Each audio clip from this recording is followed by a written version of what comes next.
Big boss season 12 ಯಶಸ್ವಿಯಾಗಿ ಒಂದು ವಾರ ಪೂರ್ಣಗೊಂಡಿದೆ. ಮೊದಲ ವಾರವೇ ಸಾಕಷ್ಟು ರೋಚಕವಾಗಿ ಮುಕ್ತಾಯಗೊಂಡಿದ್ದು, ಇಬ್ಬರು ಸ್ಪರ್ಧಿಗಳು ಮನೆಯಿಂದ ಎಲಿಮಿನೇಟ್ ಆಗಿದ್ದಾರೆ.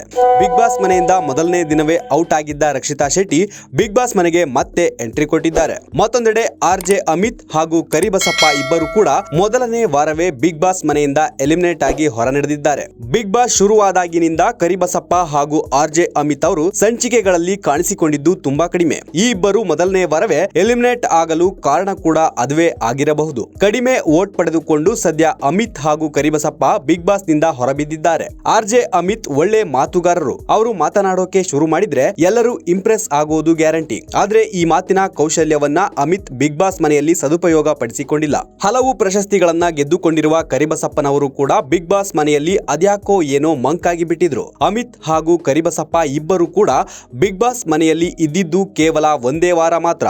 ಆದ್ರೆ ಈ ಇಬ್ಬರಿಗೂ ಒಂದೇ ವಾರಕ್ಕೆ ಭಾರಿ ಬಹುಮಾನದ ಮೊತ್ತ ಸಿಕ್ಕಿದೆ. ಅಮಿತ್ ಹಾಗೂ ಕರಿಬಸಪ್ಪನವರಿಗೆ ಒಂದು ವಾರಕ್ಕೆ ಬಿಗ್ ಬಾಸ್ ನ ಪ್ರಾಯೋಜಕರ ವತಿಯಿಂದ ತಲಾ 1 ಲಕ್ಷ ರು ನಗದು ಬಹುಮಾನ ಸಿಕ್ಕಿದೆ. ಕೇವಲ 1 ಲಕ್ಷ ರು ಬಹುಮಾನ ಅಷ್ಟೇ ಅಲ್ಲ, 50,000 ರು ಗಿಫ್ಟ್ ವೋಚರ್ ಕೂಡ ಈ ಇಬ್ಬರಿಗೆ ಬಹುಮಾನವಾಗಿ ಸಿಕ್ಕಿದೆ. ಲೇಟೆಸ್ಟ್ ಹಾಗೂ ಇಂಟ್ರೆಸ್ಟಿಂಗ್ ಸುದ್ದಿಗಳಿಗಾಗಿ ಬಾಸ್ ಟಿವಿ ಕನ್ನಡ ಚಾನೆಲ್ನ ಸಬ್ಸ್ಕ್ರೈಬ್ ಮಾಡಿ. ಹಾಗೆಯೇ ಬೆಲ್ ಐಕಾನ್ ಪ್ರೆಸ್ ಮಾಡಿ. ಇದರ ಜೊತೆಗೆ ಫೇಸ್ಬುಕ್, ಇನ್ಸ್ಟಾಗ್ರಾಮ್, ಎಕ್ಸ್ ನಲ್ಲೂ ಮಿಸ್ ಮಾಡದೆ ಫಾಲೋ ಮಾಡಿ.